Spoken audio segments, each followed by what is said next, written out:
Vous présenter Alejandro Rojas Urrego, qui est psychanalyste, psychiatre, chef de service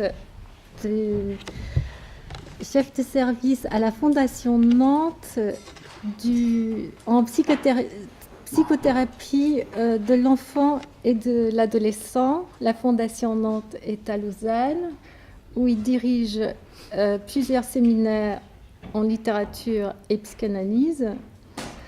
Il est l'auteur d'un article récent, coécrit avec Maurice Corcos, Écorce et Ramure, un texte en hommage à André Green qui va paraître au Carnet Psy, et d'un livre aussi coécrit avec Maurice Corcos, Association presque libre d'un psychanalyste, entretien avec André Green chez Albin Michel, et d'un ouvrage Phénomène de la rencontre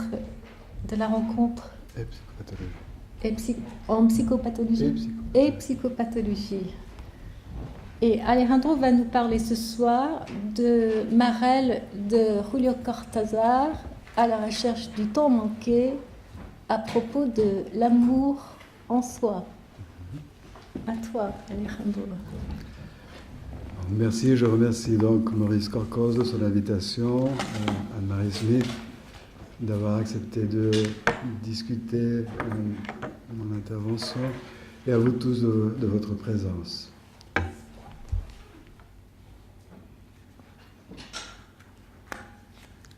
Je vais faire donc une intervention de un petit peu moins de 50 minutes, et après viendra donc le commentaire d'Anne-Marie. Mais l'amour, ce mot, Horatio moraliste, redoutant les passions sans une raison d'eau profonde, dérouté et méfiant dans la ville où l'amour s'appelle de tous les noms de toutes les rues, de toutes les maisons, de tous les étages, de toutes les chambres, de tous les lits, de tous les rêves, de tous les oublis ou de tous les souvenirs. Mon amour, je ne t'aime pas parce que le sang me pousse à t'aimer, je t'aime parce que tu n'es pas mienne, parce que tu es de l'autre côté, m'invitant à sauter pour te rejoindre, mais je ne peux pas sauter, parce qu'au plus profond de la possession, tu n'es pas en moi, je ne t'atteins pas, je ne dépasse pas ton corps, ton rire, il y a des heures où cela me tourmente que tu m'aimes. Ton amour me tourmente, car il ne me sert pas de pont, jamais Wright ou Le Corbusier ne feront de pont soutenu d'un seul côté, et ne me regarde pas avec ses yeux d'oiseau. Pour toi, l'opération amour est si simple. Tu guériras avant moi, bien que tu m'aimes plus que je ne t'aime. Bien sûr, tu guériras, car tu vis dans la santé. Après moi, en viendra un autre. On en change comme de corsage. Si triste d'entendre le cynique Horatio qui veut un amour passeport, amour passe-montagne, amour clé, amour revolver, amour qui lui donne les 1000 yeux d'Argus, ubiquité, le silence à partir duquel la musique est possible, la racine à partir de laquelle on pourrait commencer à tisser une langue. Et c'est bête, parce que tout ça, au fond, dort en toi. Il n'y aurait qu'à te plonger dans un verre d'eau comme une fleur japonaise pour que peu à peu jaillissent les pétales, se gonflent les formes courbes, apparaisse la beauté. Donneuse d'infini, moi je ne sais pas prendre, pardonne-moi. Ces mots sont prononcés par Horacio Oliveira, le personnage central de Marel. Il les dit intérieurement à la Sibylle, dont l'absence le tue, alors que tout est fini entre eux et qu'il erre par là, tournant sur lui-même, cherchant le nord, cherchant le sud, si tant est qu'il les cherche. C'est à la Sibylle que je parle maintenant qu'elle est si loin, et je ne lui parle pas avec les mots qui n'ont servi qu'à ne pas nous entendre. Je commence maintenant qu'il est trop tard à en employer d'autres, les siens, ceux colorés de cette chose qu'elle comprend et qui n'a pas de nom, auras et vibrations qui tendent l'air entre deux corps ou qui remplissent de poussière d'or une chambre ou un poème. L'amour présent dans Marel de Julio Cortázar pose de nombreuses questions pour ce qui en est de l'amour en soi. Certes, l'amour de l'amour, mais aussi peut-être cet amour que l'on porte, ou pas, ou si peu, en soi-même, pour soi, pour moi, parfois pour un autre qui ne soit qu'un autre soi-même. L'amour que le moi se porte à lui-même dans un système par définition si clos. Le moi aimant s'aimer devient ici peut-être, et au plus, lorsqu'un objet se dessine à l'horizon, le moi s'aimant aimer dans une tentative d'autosuffisance qui ne vise qu'à assurer une unité possible aussi recherchée que fragile et menacée. Dans cet univers où les limites et les frontières sont devenues si frêles, si instables, si difficilement perceptibles parce que la plupart du temps inexistantes, qu'en est-il du statut du moi et de l'objet, de soi et de l'autre? Lorsque la souffrance narcissique identitaire est au rendez-vous, que devient cet amour en soi, adressé à un autre, entre guillemets, porteur à la fois de la maladie si crainte et de l'espoir d'un remède? Les différences viennent alors à manquer, même du côté du lien. Il n'y a pas de message, il y a des messagers, et c'est eux le message, de même que l'amour c'est celui qui aime ou celle que l'on aime. Oliveira ne sait pas, n'a pas la moindre idée de ce qu'est le bon chemin. Il n'a aucune idée en positif sur quoi que ce soit. Pour lui, tout est en négatif. Il est un homme qui cherche désespérément des choses qu'il ignore. Il les désigne pourtant par des noms tels que le kibbutz du désir ou le centre, à savoir ce qui subsiste quand on a tout rejeté, et Marel est en fait une accumulation de rejets. Oliveira démolit peu à peu tout sur son passage, il rejette tout, les femmes, les choses, le temps, les villes, car après avoir liquidé tout ce qu'il voulait liquider, il a alors l'espoir de pouvoir réinventer la réalité, de pouvoir enfin se réinventer.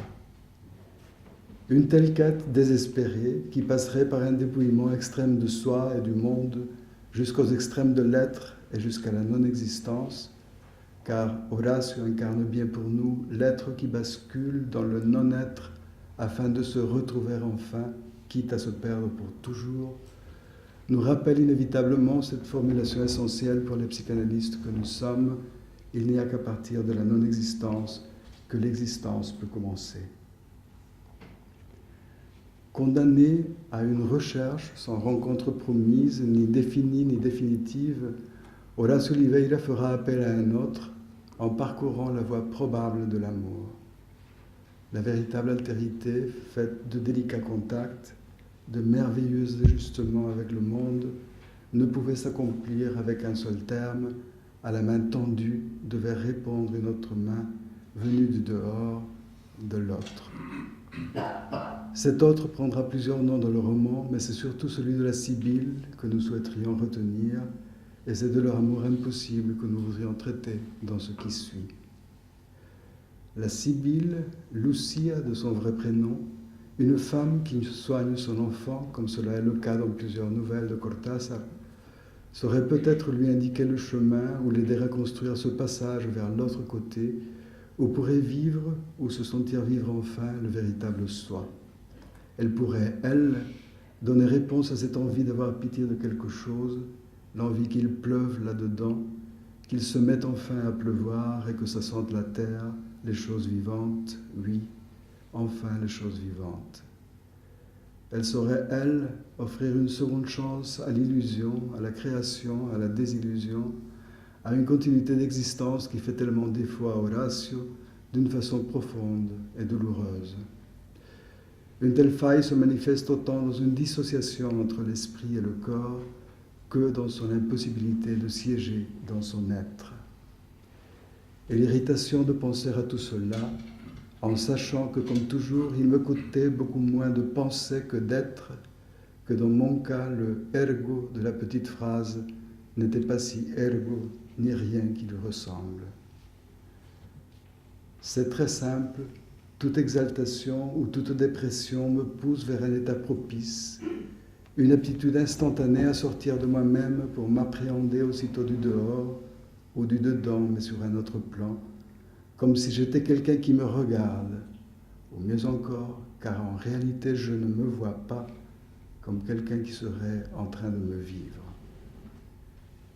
Les résonances dans de tels propos d'un homme qui ne se voit pas, à la recherche du regard d'une femme qui serait surtout une mère voyante, une sibylle aimante et à aimer, sont évidentes. Horacio Oliveira, cet Argentin dans la quarantaine, débarque un jour à Paris, sans trop savoir pourquoi ni comment. Il sait par contre qu'il mène une vie futile et absurde. Faute de trouver une issue, un lieu chez soi, il s'y jette éperdument en sentant que ce n'est qu'en vivant absurdement qu'on pourrait peut-être rompre cet absurde infini. Peut-être vivre absurdement pour en finir avec l'absurde, se jeter en soi-même avec tant de violence que le saut s'achève dans les bras d'un autre. Et entre-temps, il persiste à s'attendre, parfois inutilement, à se chercher, souvent sans résultat. Il continue à avoir un si grand besoin de s'approcher mieux de lui-même, de laisser tomber tout ce qui le sépare de ce qu'il appelle son centre, quel qu'il soit. Cette existence même que j'essaie parfois de décrire, ce Paris où je tourne comme une feuille morte, ne serait pas visible s'il ne battait derrière cette angoisse axiale la rencontre avec le noyau. Que de mots, que de nomenclature pour un même désarroi. La quête d'Oliveira se situe du côté de l'être et de l'unité, la recherche d'un soi unitaire dont il ressent le manque fondamental, absence d'assise qui le plonge dans la détresse, unité qu'il voudrait chercher et trouver tout d'abord dans l'austérité, voire dans l'ascèse. Car il est un cathare existentiel, impur, cherchant à se dépouiller de tout, de l'intelligence, de la raison, de la conscience, de l'imagination et surtout du langage. Il prétend changer la réalité en commençant par la sienne, avec une méfiance permanente vis-à-vis du caractère usé et trompeur d'un langage qu'il ressent chargé de tout ce qu'il porte de négatif du passé. Un langage qu'il s'impose par conséquent de réviser, de nettoyer, parvenir à la certitude d'un « je suis » qui ne passe pas par les mots, mais par l'évidence de l'expérience. Appréhender son unité sans être un héros, sans être un saint ni un criminel, sans renoncer non plus à une essence qu'il ne parvient pas encore à préciser, mais dont la perte serait vécue comme une trahison. La question de l'unité le préoccupait, car il sentait bien qu'il était très facile de tomber dans les pires pièges. Du temps qu'il était étudiant vers 1930, il avait découvert avec surprise d'abord et ironie ensuite que des tas de types s'installaient confortablement dans une soi-disant unité de personnes qui était une simple unité linguistique et une sclérose prématurée du caractère. Il voudrait se frayer un passage jusqu'à une réconciliation totale avec soi-même et avec la réalité qu'on habite. Parvenir à la parole sans la parole et sans conscience résonante, appréhender une unité profonde, quelque chose qui montra enfin le sens de ce qui pour le moment se bornait à être là. Du sentiment de futilité au vécu d'inconsistance, de la rencontre avec l'autre à la perte de la capacité de relation avec les objets, de l'engagement au non-engagement, voire au désinvestissement, de l'introspection exquise à l'extériorité étrangère, de l'angoisse qui soutient à l'agonie qui engloutit. Horacio Oliveira se perd et se retrouve et se perd à nouveau. Je crois que la peur qu'il éprouve est comme un dernier refuge, la barre où il se cramponne avant de se jeter dans le vide. Ainsi, dans le passage si pénible du sommeil à la veille, avec les restes d'un paradis entrevu en rêve et qui pendent à présent sur soi comme les cheveux d'un noyé, tu tombes en toi-même et pendant que tu te brosses les dents, c'est comme si le lavabo blanc t'absorbait, comme si tu glissais par ce trou qui emporte le tartre, la morve, la châssis, les pellicules, la salive, et tu te laisses glisser avec l'espoir de retourner peut-être à l'autre chose, à ce que tu étais avant de te réveiller et qui flotte encore, qui est encore en toi, qui est toi-même, mais commence à s'en aller. Oui, Pendant un moment, tu tombes à l'intérieur jusqu'à ce que les défenses de la veille, oh la jolie expression au langage, se chargent de t'arrêter. Expérience typiquement existentielle, dit Gregorovius d'un air prétentieux. Certainement, mais tout dépend de la dose, lui rétorqua Oliveira. Moi, le lavabo m'avale pour de bon. Des mots qui tentent de traduire en paroles ce qu'un Francis Bacon exprime souvent en images, la possibilité de communiquer la douleur de l'incommunicable. C'est donc à Paris que Horacio part à la recherche d'un soi jamais advenu. Paris, cette énorme métaphore où il pressent qu'en un certain lieu, une certaine mort ou une certaine rencontre, il y trouvera une clé. Une trouvaille qui doit passer, ressent-il, par l'éprouver et le sentir, et non par le penser. Paris est un centre, un mandala qu'il faut parcourir sans dialectique, un labyrinthe où les formules pragmatiques ne servent qu'à mieux se perdre. Alors, un cogito qui soit comme respirer Paris, entrer en lui, en le laissant entrer, pneuma et non logos. Paris serait ce lieu, ce centre où il pourrait rencontrer enfin l'amour incarné dans un semblable, entrer en lui et le laisser entrer, un amour vie, amour air, amour respiration, amour que l'on inspire et l'on exhale, un amour élément essentiel pour la vie, un amour que par définition on ne peut pas choisir. Ce que beaucoup de gens appellent aimer consiste à choisir une femme et à l'épouser. Ils la choisissent, je te jure, je l'ai vue, comme si l'on pouvait choisir dans l'amour, comme si ce n'était pas un éclair qui te fend en deux et te laisse pétrifier sur place. Tu ne choisis pas la pluie qui te trempera jusqu'aux os à la sortie d'un concert. Un amour qui lui permette de sortir de son insularité extrême, d'un essolement bien plus grand que la seule solitude, car alors ce n'est pas tant l'autre qui vient à manquer, mais soi-même. Ces temps où ma propre compagnie me manque, cette sensation de vivre ou de survivre en marge de la vie et de soi et des autres. L'amour serait un donneur d'être, un remède probable pour cet isolement qu'Horacio vit comme indépassable, irréductible. Seul un optimisme biologique et sexuel pouvait cacher à certains leur insularité, n'en déplaise à John Donne. Les contacts dans l'action, la race, le métier, le lit ou le stade étaient des contacts de branches et de feuilles qui s'entrelacent et se caressent d'arbre à arbre, tandis que les troncs élèvent dédaigneux leurs parallèles inconciliables. Oui, peut-être l'amour, mais l'otherness ne dure ce que dure une femme et encore seulement pour ce qui touche à cette femme. Allons, il n'y a pas d'otherness, tout au plus l'agréable togetherness. C'est déjà quelque chose. Amour, cérémonie ontologisante, donneuse d'être, et c'est pour cela qu'il lui venait à présent à l'esprit ce qu'il aurait peut-être dû penser dès le début. Sans la possession de soi, il n'y a pas possession de l'autre. Et qui se possédait véritablement? Qui était vraiment désabusé de soi, de la solitude absolue au point de ne pouvoir compter sur sa propre compagnie et d'être obligé de se jeter au cinéma, au bordel, chez les amis, dans un métier absorbant ou dans le mariage pour être au moins seul parmi les autres? Ainsi, paradoxalement, le comble de la solitude menait au comble du grégaire, à la grande illusion de la compagnie, à l'homme seul dans la salle des échos et des miroirs. Ainsi, des gens comme lui qui s'acceptaient ou se refusaient, mais en se connaissant de près, tombaient dans le pire paradoxe, celui d'être peut-être au bord de l'altérité, sans pouvoir franchir ce bord.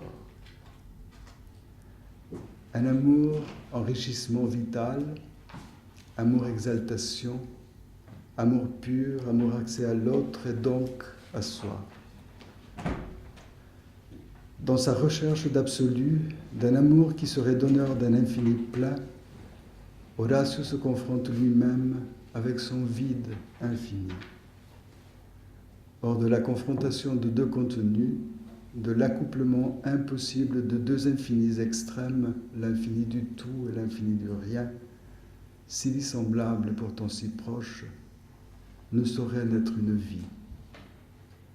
D'autre part, le tout et le rien sont si éloignés l'un et l'autre du non-rien, de la non-chose, cette absence et ce manque inhérents à un état d'expérience suspendu où naissent le fantasme et la représentation.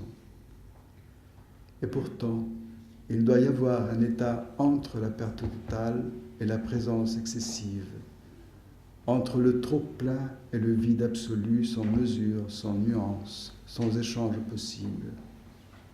Il se nomme absence, et faute d'absence, la création du psychisme échoue.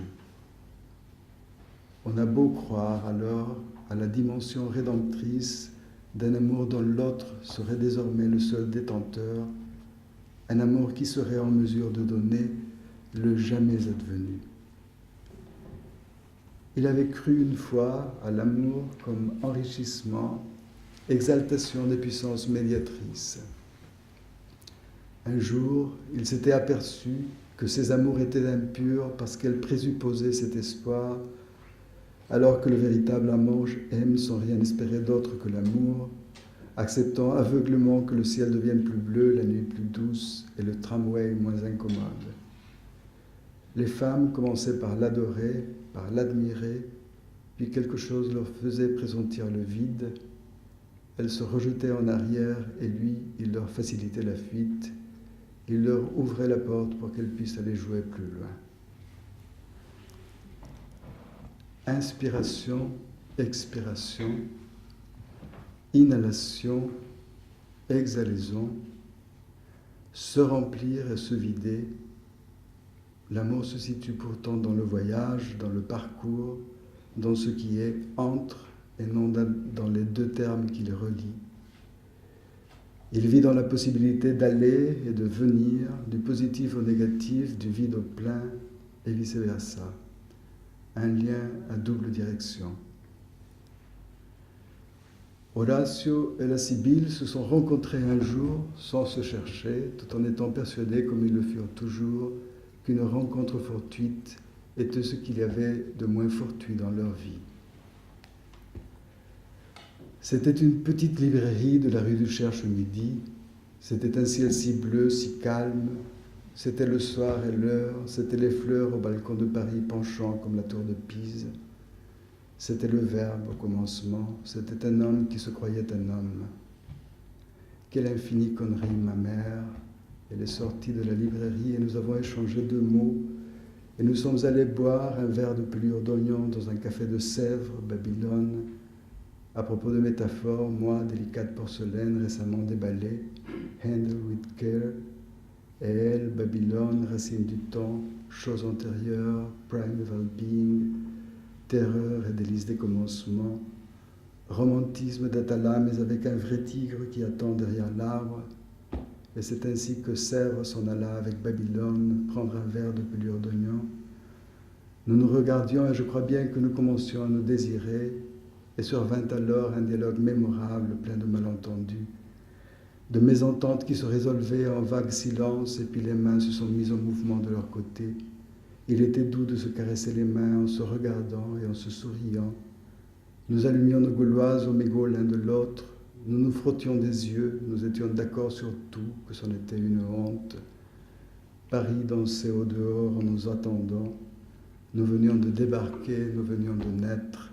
Tout était là, sans nom et sans histoire. Au commencement, c'était un homme qui se croyait un homme. Ma mère est sortie de la librairie. Moi, délicate porcelaine récemment déballée, handle with care. Elle, racine du temps, chose antérieure, primeval being, terreur et délice des commencements. Nous venions de naître, tout était là, sans nom et sans histoire.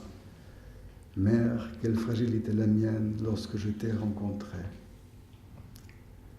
Certes, Le besoin d'être aimé est notre lot à tous, mais l'amour peut devenir parfois la promesse d'une réparation pour ceux chez lesquels l'Hilflosigkeit du départ est restée sans réponse. Ils persisteront à croire toujours que comme l'amour, elle se trouve entièrement chez l'autre. Ils chercheront désormais la réponse si espérée dans l'illusion et dans la passion amoureuse, en croyant peut-être qu'il serait encore temps de tout défaire et tout recommencer. Il est des vies qui se construisent, en effet, à la recherche du temps manqué. Pour Horacio, au commencement, ce fut l'illusion, une illusion qui dépassait de loin celle pourtant si grande qui accompagne le fait de tomber amoureux. Enlacé à la Sibylle, cette concrétion de nébuleuse, Horacio découvrait une illusion sans temps, inscrite dans son être depuis toujours, une illusion qui se réaliserait un jour et mettrait fin à une attente interminable. Il y avait là comme une sorte de promesse. Il ne saurait dire qui le lui avait promis, ni quand, ni pour quel jour. Il avait pourtant la certitude d'une réponse qui devait arriver du dehors. Depuis lors, il attendait. Quelqu'un viendrait là où il l'attendait et se mettrait à sa portée. Il saurait alors l'inventer et s'inventer. Il pourrait tout défaire et tout recommencer. Le monde pourrait enfin être trouvé et créé, sans cesse recréé. Il aurait alors la certitude de sa propre existence. Je touche tes lèvres, je touche d'un doigt le bord de tes lèvres, je dessine ta bouche comme si elle naissait de ma main, comme si elle s'entr'ouvrait pour la première fois, et il me suffit de fermer les yeux pour tout défaire et tout recommencer. Je fais naître chaque fois la bouche que je désire, la bouche que ma main choisit et qu'elle dessine sur ton visage, une bouche choisie entre toutes, choisie par moi avec une souveraine liberté pour la dessiner de ma main sur ton visage, et qui par un hasard que je ne cherche pas à comprendre coïncide exactement avec ta bouche qui sourit sous la bouche que ma main te dessine. Tu me regardes de tout près, tu me regardes de plus en plus près, nous jouons au cyclope. Nos yeux grandissent, se rejoignent, se superposent, et les cyclopes se regardent, respirent confondus. Les bouches se rencontrent, luttent tièdes avec leurs lèvres, appuyant à peine la langue sur les dents. Jouant dans leur enceinte où va et vient un air pesant dans un silence et un parfum ancien. Alors mes mains s'enfoncent dans tes cheveux, caressent lentement la profondeur de tes cheveux, tandis que nous nous embrassons comme si nous avions la bouche pleine de fleurs ou de poissons, de mouvements vivants, de senteurs profondes. Et si nous nous mordons, la douleur est douce, et si nous sombrons dans nos haleines mêlées en une brève et terrible noyade, cette mort instantanée est belle, et il y a une seule salive et une seule saveur de fruits mûrs, et je te sens trembler contre moi comme une lune dans l'eau. Illusion, l'amour est aussi une passion, et la passion d'aimer est celle du pâtir, du subir. À l'altérité primordiale de l'univers pulsionnel, il faut ici ajouter celle irréductible de l'objet. La dépendance extrême du semblable qui en résulte de par sa différence, car autre que soi, lorsque l'illusion éclate de façon prématurée en morceaux, s'y fait alors sentir comme une menace vitale.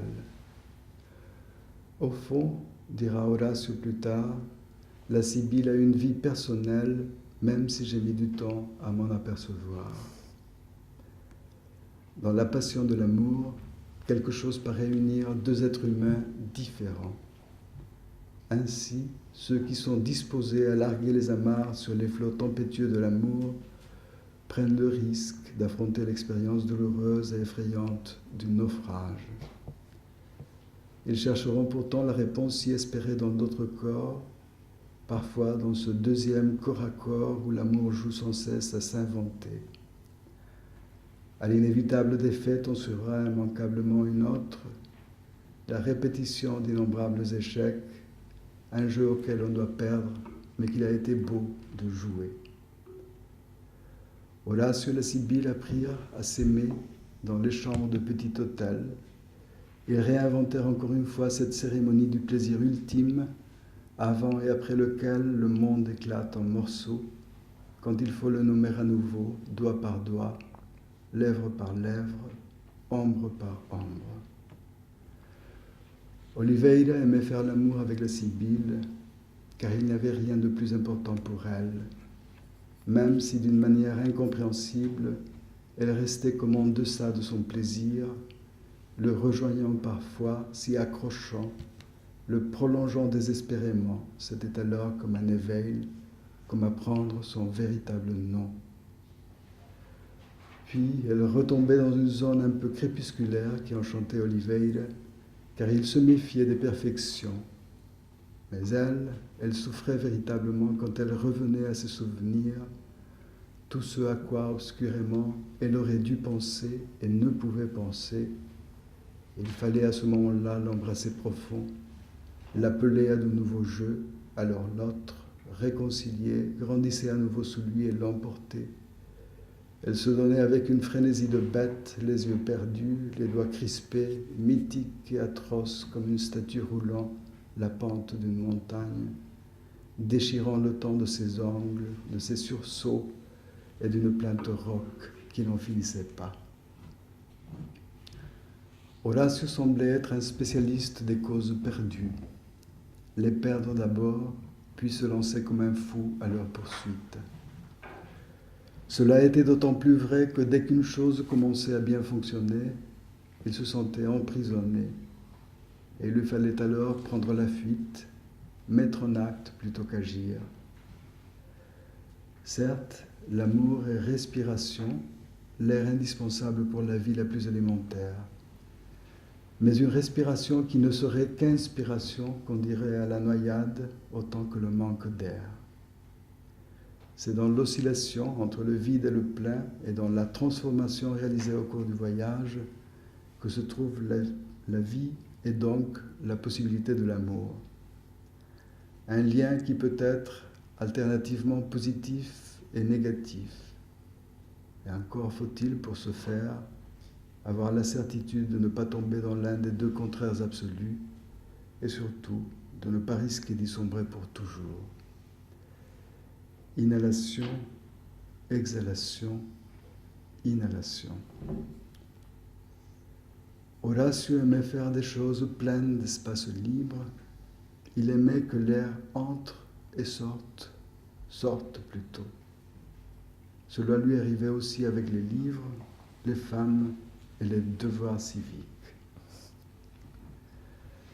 La Sibylle a compris très vite quelle douleur habitait Horacio et combien elle serait impuissante à y porter remède. Ailleurs, pensait-elle, il serait moins triste. Ici, tout le blesse, tout lui fait mal, même l'aspirine lui fait mal.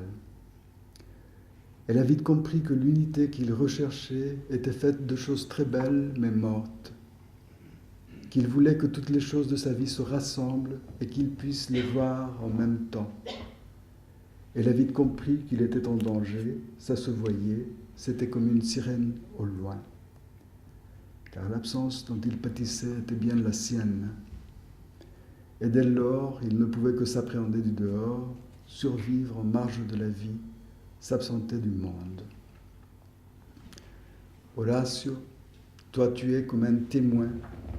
Tu es celui qui va au musée et qui regarde les tableaux.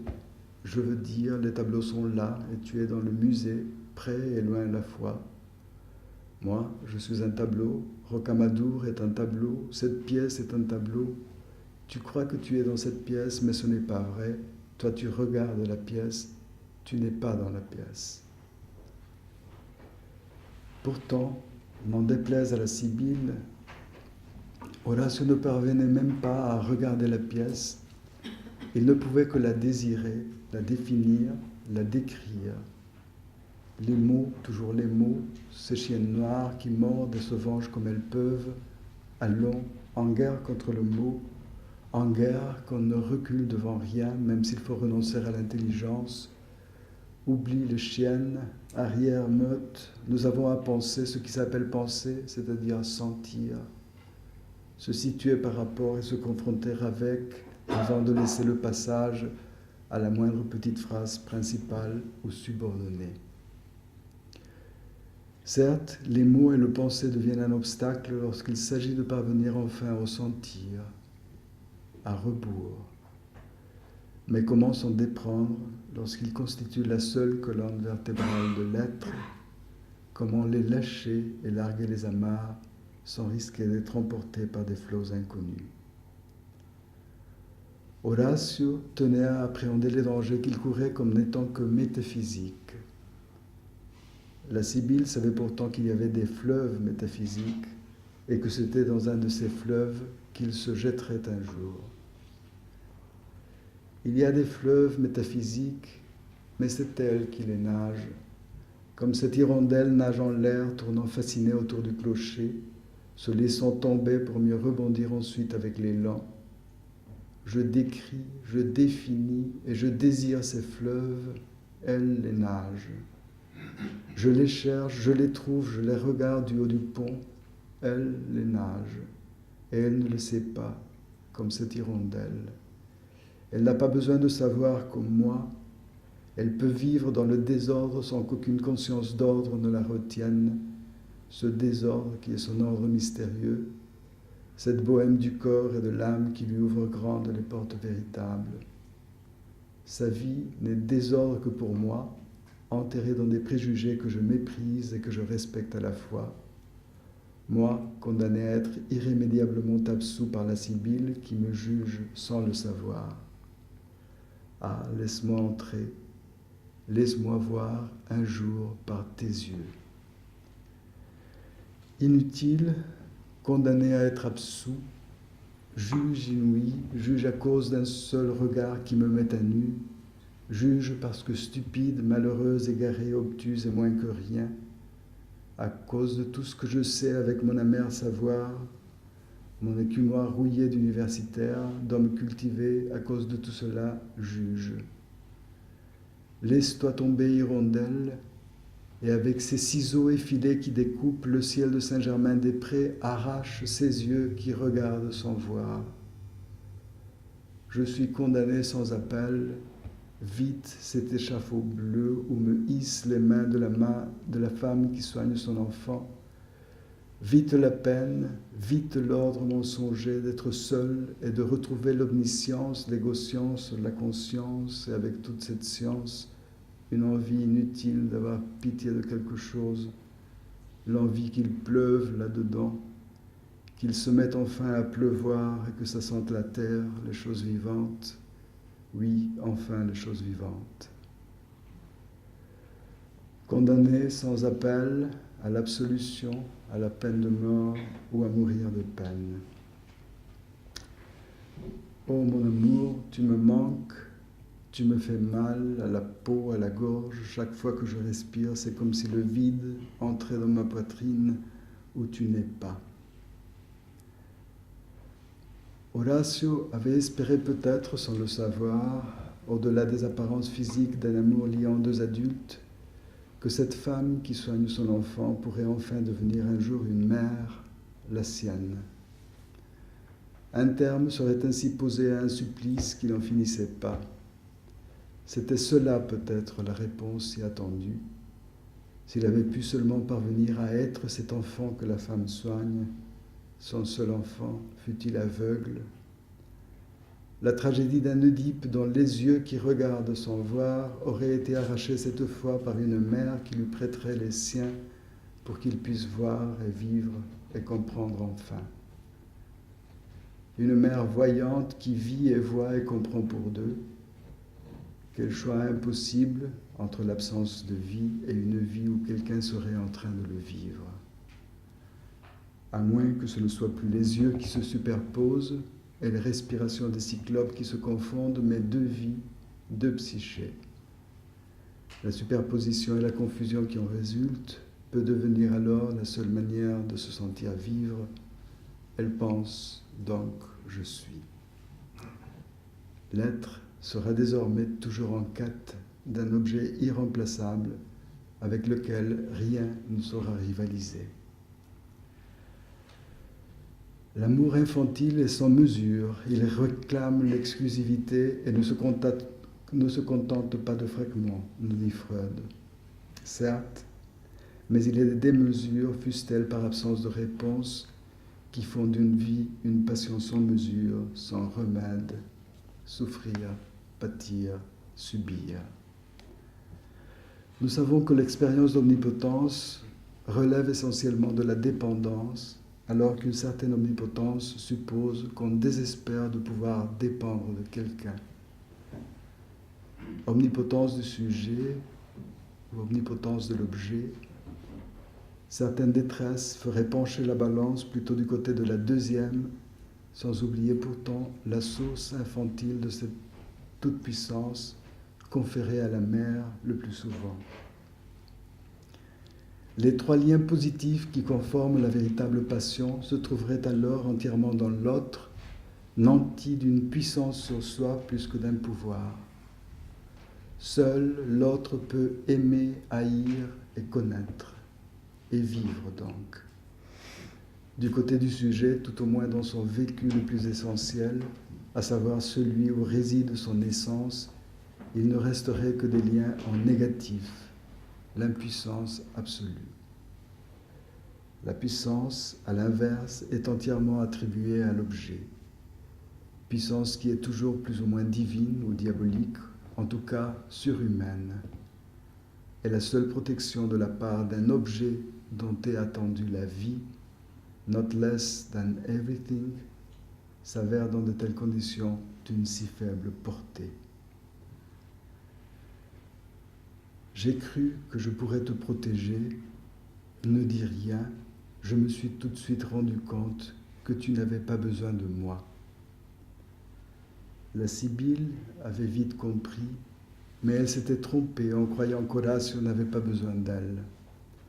L'histoire a une tendance démoniaque à se répéter inlassablement. Son besoin était en fait aussi immense qu'intolérable, pour lui peut-être aussi pour elle. Un enfant criant un vide, une faim, une souffrance que nul ne pourrait assouvir. Un enfant vorace dans l'état intérieur, pourrons-nous seulement l'imaginer, était fait à la fois du vide de ce qui n'a pas été exercé, d'une avidité qui s'effraie elle-même d'être sans limite, d'une souffrance à vif qui n'a point rencontré une enveloppe pour se contenir. Instant interminable, s'entendre pleurer au milieu de la surdité universelle. La douleur qui en résulte ne s'effacera jamais. Ce n'est pas une blessure, c'est un trou. Un centre vide plus qu'une absence de centre. Plus tard, seul l'écho d'un cri dément nous atteindra et nous frappera sans avertir. Un enfant qui hurle sans retenue, enfermé à jamais. À moins que l'amour, oui, peut-être l'amour, mais l'amour, ce mot, enrichissement vital, exaltation des puissances médiatrices, cérémonie ontologisante, donneur d'être, illusion, passion, puissance, impuissance. L'enfant de la Sibylle, qu'elle surnommait Rocamadour, alors qu'à Montevideo, il s'appelait modestement Carlos Francisco, vivait depuis peu chez eux. Il était malade, terriblement faible et malade. Elle était allée le reprendre de chez la nourrice qui le gardait, car, pensait-elle, Madame Irène s'occupait mal de lui. La Sibylle avait pourtant beaucoup hésité, craignant qu'elle ne pourrait l'avoir avec elle, sentant qu'il lui fallait encore être seule avec Horatio, vivre avec lui, en l'aidant pour combien de temps à chercher ce qu'il cherche. Horatio, de son côté, disait ne pas la comprendre. Il la traitait de mauvaise mère, la traitait de sentimentale, la traitait de matérialiste, la traitait de tout parce qu'elle n'amenait pas Rocamadour, ou parce qu'elle voulait l'amener, parce qu'elle y renonçait, parce qu'elle voulait aller le voir, parce qu'elle comprenait soudain qu'elle ne pouvait pas y aller. Lorsqu'il arriva chez eux, Horatio ne les supportait plus, ni Rocamadour, ni la Sibylle, ni lui-même. Le petit n'entrait pas dans ses prévisions. 3 est un mauvais nombre dans une seule pièce, lui dit-il un jour. Il ignorait sûrement que le nombre qu'il pensait ne conformait pas à un triangle classique. Il y avait là une mère et 2 enfants. Ils se sont encore vus une dernière fois, le soir où Rocamadour finit par mourir. Horacio sortit sans dire un mot, sans se retourner, alors qu'il savait qu'elle le regardait. Il enfonça les mains dans les poches de sa canadienne et marcha vers la porte. Quelque part, une corde essentielle s'était rompue. Avec la mort de Rocamadour, quelque chose venait de mourir aussi en lui. Horacio sentait bien qu'il avait démoli sa maison. Qu'en lui, rien n'était plus à sa place. Le désordre triomphait et courait à travers la maison. Il y avait là des étoiles et des morceaux d'éternité, des poèmes comme des soleils et d'énormes visages de femmes. Chaos, confusion, désordre, tout cela soudain grandissait et c'était une musique atroce, plus atroce encore que le silence feutré des maisons bien cirées de ses irréprochables parents. Mais à présent, un homme respirait à perdre haleine, se sentait vivre jusqu'au délire dans cet acte même de contempler la confusion qui l'entourait et de se demander si tout cela avait un sens. Il lui faudrait tout recommencer, mais ailleurs et surtout autrement. Il avait espéré une fois qu'il rencontrerait ces plis de la vie, ces manifestations inattendues d'une chose qu'on ne soupçonnait même pas et qui soudain mettent tout en question. Il les avait cherchées dans l'amour, dans l'autre, en dehors de lui, avec cette nostalgie du royaume que nous portons tous dans la couleur de nos yeux, dans chaque amour, en tout ce qui au plus profond de nous-mêmes nous tourmente et nous libère et nous trompe.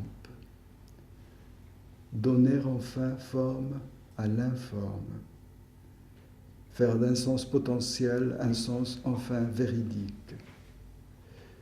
Mais si la vie est ailleurs, si l'autre reste comme lors des premiers jours nanti de la puissance divine que le sujet lui a conférée, l'amour en soi décevra toujours. À la fin, un dilemme essentiel se posera avec une acuité douloureuse, l'amour ou soi, telle est la question. À la recherche d'en manquer, Horacio est encore loin de pouvoir chasser de ce monde un Dieu qui y était entré avec l'insatisfaction et le goût des douleurs inutiles. Il est encore loin de se savoir le maître de ses jours. Il est encore loin d'assumer que son destin personnel est créé par lui. Mais il commence à savoir quel est son fardeau et qu'il le retrouvera toujours. Il sait que son centre est un trou, un centre vide, un centre de silence. Comme Sisyphe, il est déjà un aveugle qui désire voir et qui sait que la nuit n'a pas de fin. Comme lui, il est toujours en marche. Tout défaire et tout recommencer, mais autrement, ailleurs. Il est des montagnes où Narcisse et Sisyphe se retrouvent et se fondent. Le mythe de Narcissiphe est peut-être en attente des mots qui sauraient le dire. De l'autre côté s'intitule la première partie de Marelle. À Horacio, il lui reste encore à vivre son besoin de folie, mais cette fois de ce côté-ci. Laissons-le donc poursuivre son voyage intérieur et découvrir enfin ce que dit le silence. Nous sommes tous manque et recherche. Je vous remercie.